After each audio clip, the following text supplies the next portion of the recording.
See, cheating is one of the most painful things in a relationship. But if we are being really honest, there are some truths about cheating that people rarely talk about. They make it seem like it's between a bad person and a good person. The person who cheated is assumed to be the bad person, and then the person he or she cheated on is assumed to be the good person. But that is mostly not the case. But relationships are more complicated than that. So today I'm coming to talk about those uncomfortable truths that people rarely talk about when it comes to cheating. If you think you're interested in knowing more about these, then watch this video. Alone with memories, I'm filled with longing, thinking of you, our friendship a strong bond. The first thing is cheating doesn't always mean that someone doesn't love their partner. Hold up. Let me explain. Somebody might think that the moment you cheat, you don't love your partner. No. Some people even cheat when they love their partner. It's more than that. There are so many reasons why people cheat. One, people cheat because of emotional weakness. They are emotionally weak. Two, somebody can cheat because of temptation. They are tempted to cheat. Third, people cheat because of lack of self-control. There are lots of people who lack self-control, and that can be a reason why they are cheating. Fourthly, people just cheat because there's an opportunity to cheat. That's also another reason why they cheat. So usually it's not because they don't love their partner or they are not in love. Some are really in love, but these are some of the reasons that can make them cheat. People usually confuse love and loyalty. Love and loyalty are two different things. Somebody can really love you but take terrible decisions or make terrible decisions because there's no loyalty. I'm not trying to excuse cheating. I'm not saying that all these things excuse cheating, but I'm just trying to let you know that human behaviors are complicated. The second thing I would talk about is sometimes cheating starts way longer before the physical act. Yes, especially with women. Before they'll cheat with somebody, they started cheating long ago.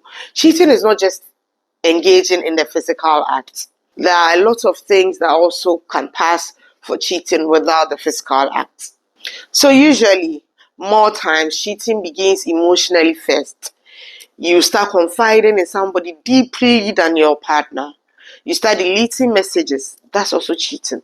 The moment you're hiding something or you're deleting messages, it shows that you're cheating. Maybe you might not have done anything with the person, but the kind of conversations you've had, the way you've confided in that person, is obviously cheating. That's why you're hiding the conversation or you're deleting messages.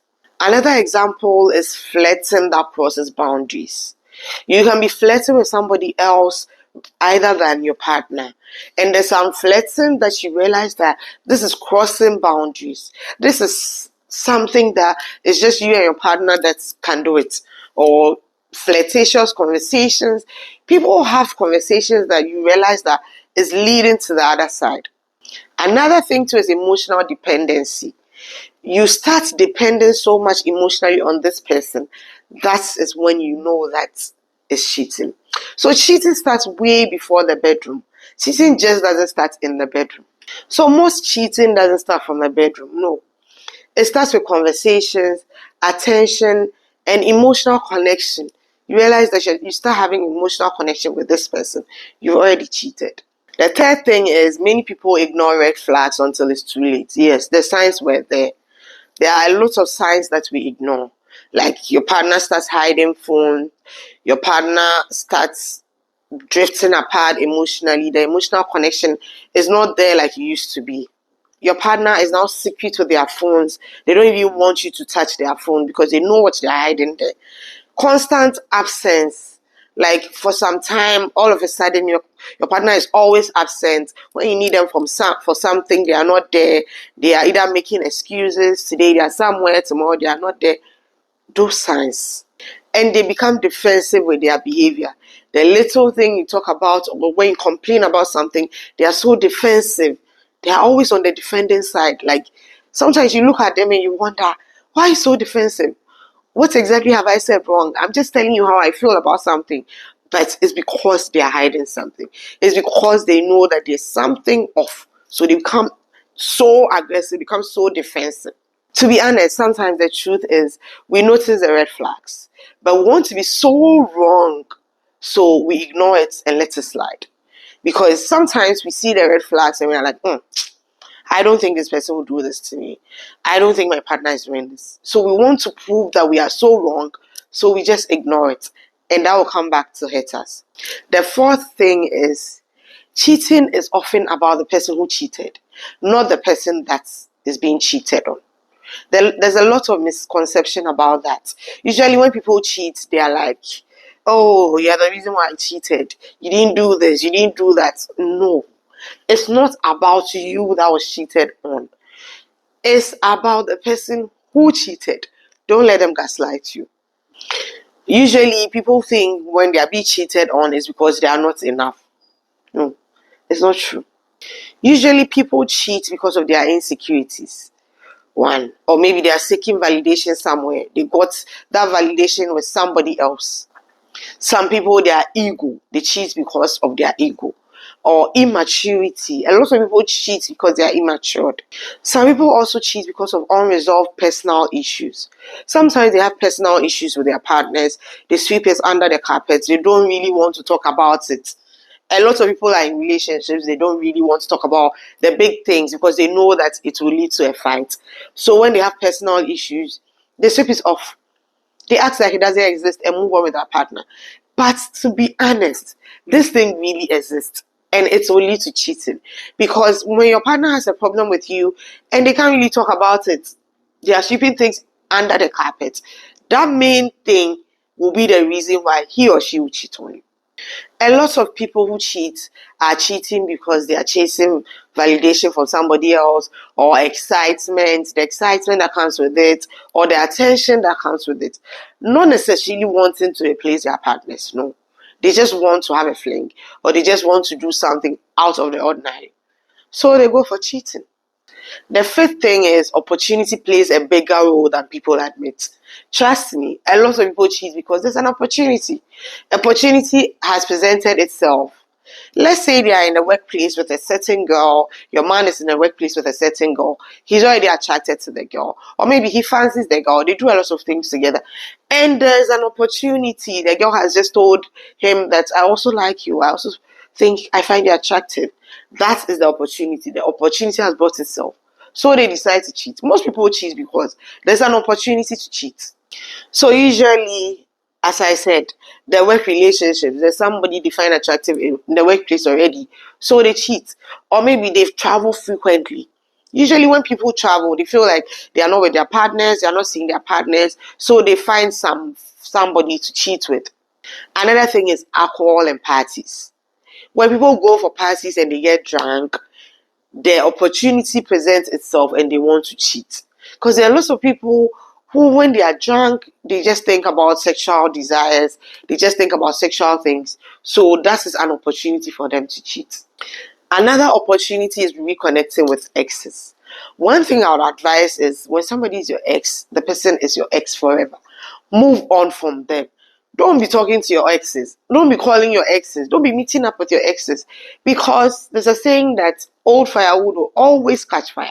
So the moment somebody is your ex and you are reconnecting with them, that's an opportunity for cheating. And that opportunity will find its way with you. So many people say that I'll never cheat until they find themselves in those unexpected places. That is when you know that an opportunity has presented itself. So run away from these opportunities so that you don't fall victim. The third thing is cheating doesn't always mean that the relationship is over. This is quite controversial, but it's real. Let's be honest. Cheating doesn't always mean that the relationship is over. There are some couples that cheating actually rebuilds their trust. When there's one partner has cheated in a relationship, it rather bonds them together. It rather rebuilds their trust. Maybe they were having issues in their relationship, and the fact that one person cheated, it helps them to have those tough conversations. It helps them to sit down to wonder that what exactly went wrong, and they fix their problems. Some people also go to therapy. Others also grow from the experience. So as I said, the cheating experience helps certain people. I'm not advising you to go and cheat. That's not what I'm saying. But I'm saying that cheating doesn't always mean that the relationship is over. It helps some people. They rebuild their trust, they go for therapy, and they rebuild their connection. Some people also don't recover from cheating. There are some people that the moment you cheat, they are done. Do not even sit down for a conversation or anything like that. So cheating helps some couple rebuild stronger than before because they go to therapy and all. But the real question is the trust really built after cheating? Do you think the trust is really built after cheating? Comment down below. So the truth about cheating is it's messy, emotional, and complicated. Don't let anybody lie to you. Cheating is really messy. But the real conversation we should be having is how do we build a relationship where honesty, communication, and respect will prevent that betrayal in the first place? What do you think? Do you think cheating automatically ends a relationship? Do you think somebody can still cheat on their partner and still love them? Would you watching me, would you forgive cheating? Don't forget to share your thoughts in the comment section. If you like this video, give it a thumbs up. Don't forget to share this video to people who love content like this as well. If you haven't subscribed to my channel, please subscribe to the channel. And I'll come your way again with another video like this. Until then, bye. Alone with memories, I'm filled with longing, thinking of you, our friendship was strong.